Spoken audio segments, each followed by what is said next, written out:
El entierro fue uno de los primeros relatos ingleses de vampiros, aunque ese detalle pasó desapercibido durante muchos años, debido a una fuerte polémica entre Lord Byron y su médico personal, John William Polidori.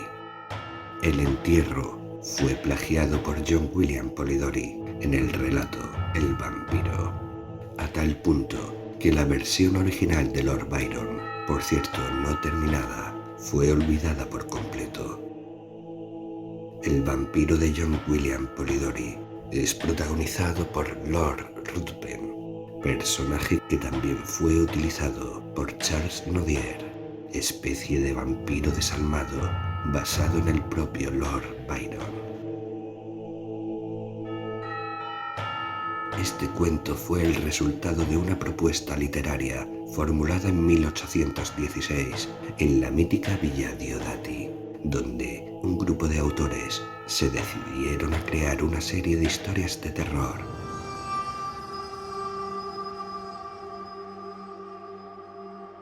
Una de aquellas propuestas fue nada menos que Frankenstein o el moderno Prometeo de Mary Shelley.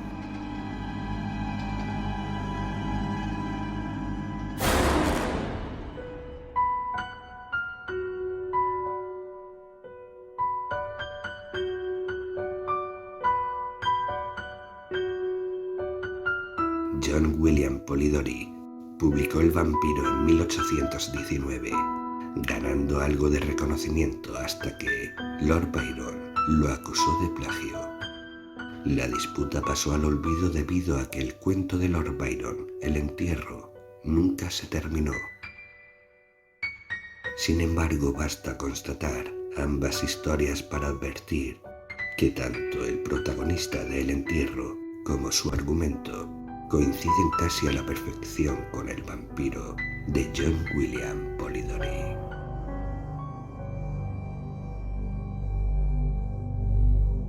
El entierro de Lord Byron.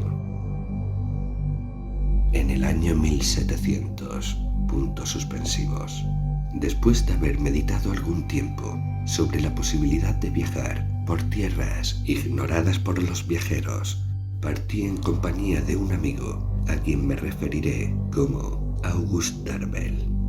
Era unos años mayor que yo, un hombre de fortuna considerable y de familia aristocrática. Algunas circunstancias singulares en su historia personal lo habían convertido para mí en objeto de atención, interés y hasta de estimación, que no disminuían ni sus modales reservados, ni los ocasionales atisbos de angustia que a veces le acercaban a la enajenación.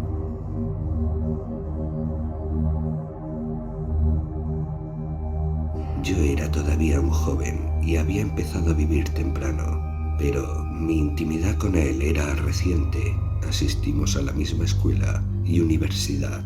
Su paso por ellas me había precedido. Él ya se había iniciado a fondo en lo que se ha llamado el mundo, mientras yo todavía permanecía en el noviciado. Durante ese tiempo, escuché abundantes detalles, tanto de su vida pasada como de la presente, y aunque en estas narraciones había muchas e irreconciliables contradicciones, podía yo inferir que él no era un ser común, sino alguien que, aun cuando se esforzara por no ser prosaico, seguía siendo notable.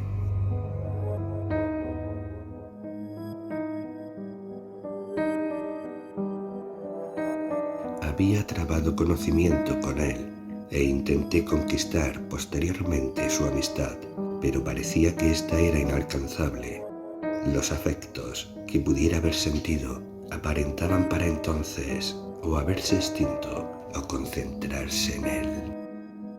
Tuve suficientes oportunidades para observar que sus sentimientos eran intensos, pues aun cuando los podía controlar, le era imposible esconderlos por completo.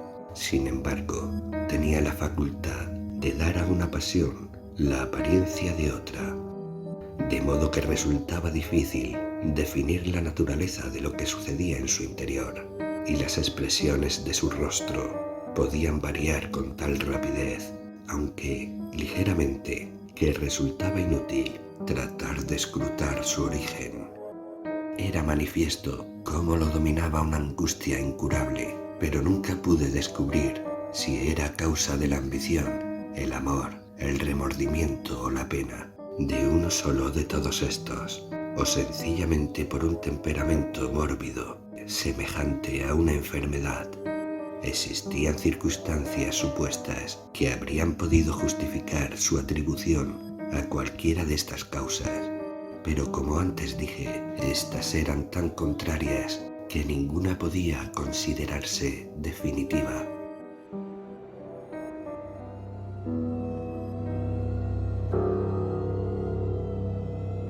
Se supone, generalmente, que donde hay misterio existe también la perversidad.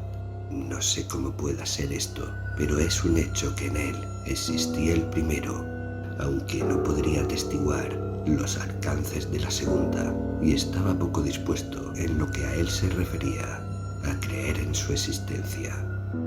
Recibía mi proximidad con bastante reserva, mas yo era joven y difícil para el desaliento, y con el tiempo tuve éxito al entablar hasta cierto punto ese vínculo común y esa confianza moderada de los intereses mutuos y cotidianos que crean la comunión de empeños y la frecuencia de encuentros que se llama intimidad o amistad. Darvel había viajado ampliamente. Me dirigí a él para que me aconsejara respecto al viaje que pretendía realizar. Era mi deseo secreto que se dejara persuadir para acompañarme. Al principio insinué mi deseo y después lo expresé abiertamente. Su respuesta, aun cuando yo la esperaba en alguna medida, me dio todo el placer de una sorpresa. Aceptó y al término de los preparativos necesarios, comenzamos nuestra jornada.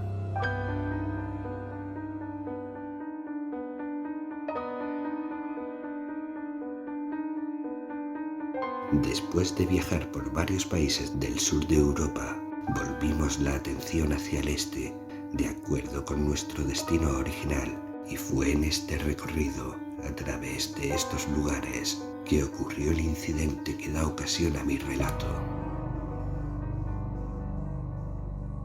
La complexión de Darvel, que dada su apariencia debía haber sido en su juventud más robusta de lo normal, estaba decayendo gradualmente desde algún tiempo atrás, sin que mediara ninguna enfermedad manifiesta. No tenía tos ni tisis, sin embargo, cada día se debilitaba más. Sus hábitos eran moderados, no admitía ni se quejaba de fatiga. No obstante, era evidente que se estaba consumiendo. Se volvía cada vez más y más taciturno e insomne, y por fin se alteró de tan notable manera que mi preocupación aumentó de manera proporcional al peligro que yo consideré le amenazaba. A nuestra llegada a Esmirna, nos habíamos propuesto ir a una excursión a las ruinas de Éfeso y Sardis, de la cual intenté disuadirlo debido a su indisposición, pero en vano. Parecía existir una opresión en su mente y una solemnidad en sus modales que no correspondían con su ansiedad para seguir con lo que yo consideraba un simple viaje de placer, totalmente inadecuado para una persona delicada. Pero no me opuse más, y unos días después partimos en compañía únicamente de un guía y un cargador. Habíamos avanzado la mitad del camino hacia los vestigios de Éfeso, dejando atrás los contornos más fértiles de Esmirna, y nos adentrábamos en esa región inhóspita y deshabitada a través de los pantanos y desfiladeros que llevan a las pocas casas que aún subsisten entre las destrozadas columnas de Diana, las paredes sin techo de la cristiandad expulsada cuando la súbita y vertiginosa enfermedad de mi camarada nos obligó a detenernos en un cementerio turco cuyas lápidas coronadas de turbantes eran el solo indicio de que la vida humana había morado alguna vez en ese yermo.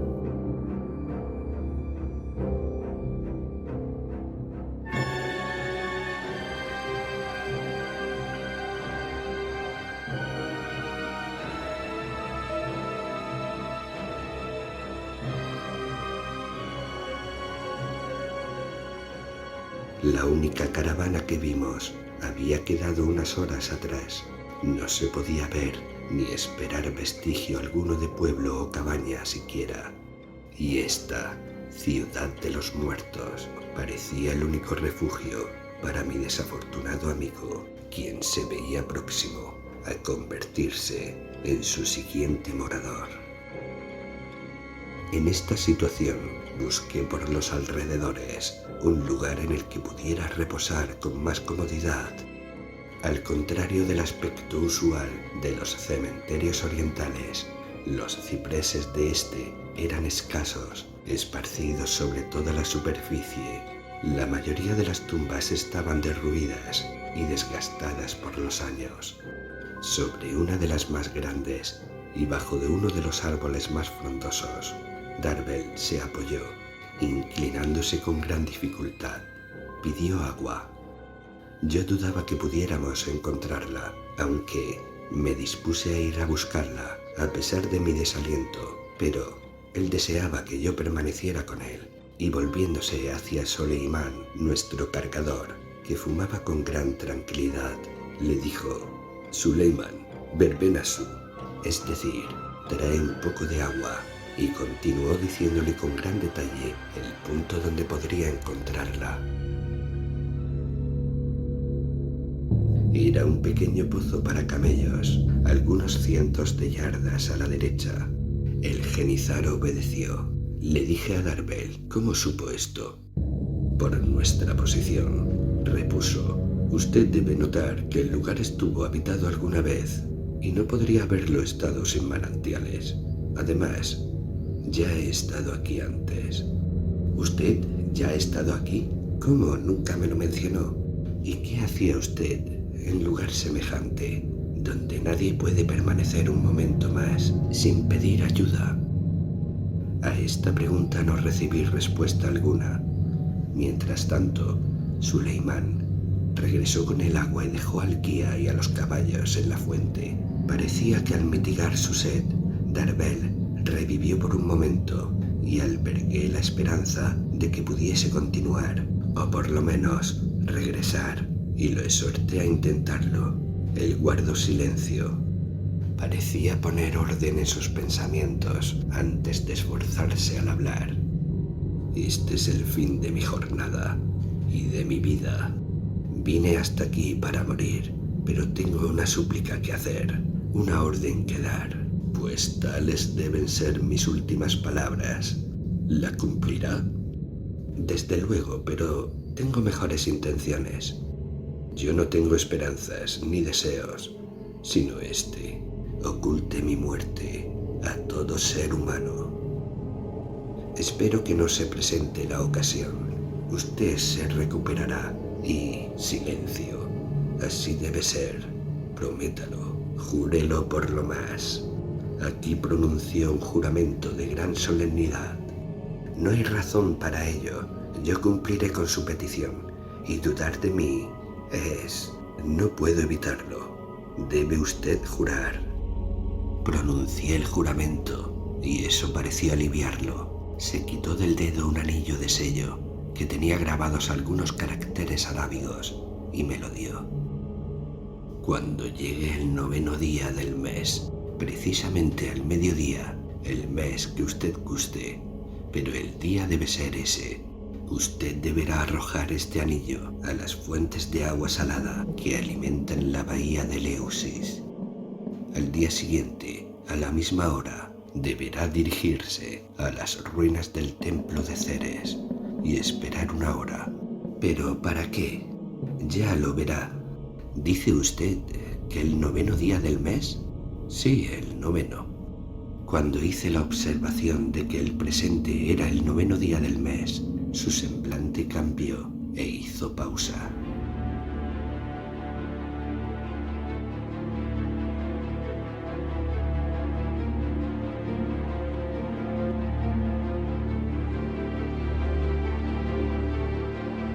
mientras estaba sentado, debilitándose visiblemente, una cigüeña con una serpiente en el pico se posó sobre una tumba cercana a nosotros y sin devorar su presa daba la impresión de observarnos fijamente. No sé lo que me impulsó a espantarla, pero el intento fue inútil. Hizo algunos círculos en el aire y regresó exactamente al mismo lugar. Darvel la señaló y sonrió. Habló, no sé si para sí mismo o para mí, pero las palabras solo fueron: está bien. ¿Qué es lo que está bien? ¿Qué quiere decir? No importa. Usted deberá enterrarme aquí esta noche y en el punto exacto en que está parada esa ave. Ya conoce usted el resto de mis mandatos.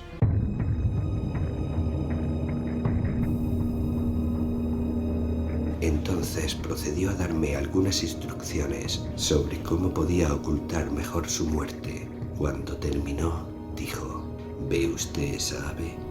Desde luego. ¿Y la serpiente que se estremece en su pico? Sin duda.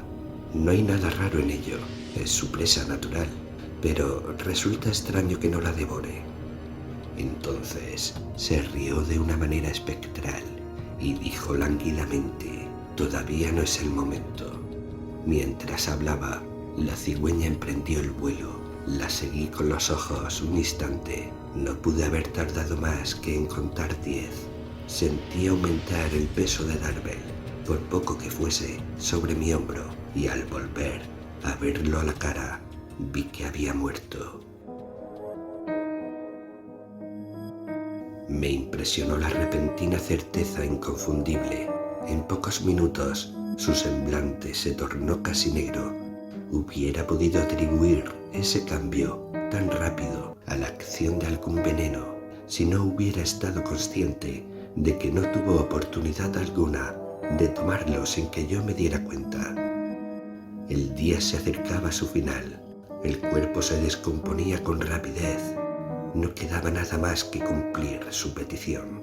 Con ayuda de Soleiman y de mi propio sable, excavamos una tumba poco profunda en el sitio que Darvel había indicado. La tierra cedió con facilidad. Tiempo atrás había recibido un ocupante ignoto. Cavamos lo más profundo que el tiempo permitió y, arrojando la tierra seca sobre todo lo que quedaba del ser tan singular que acababa de partir, cortamos algunos bloques del césped más verde que crecía en la tierra que nos rodeaba y lo pusimos sobre su sepulcro. Entre el asombro y la pena no podía derramar una lágrima.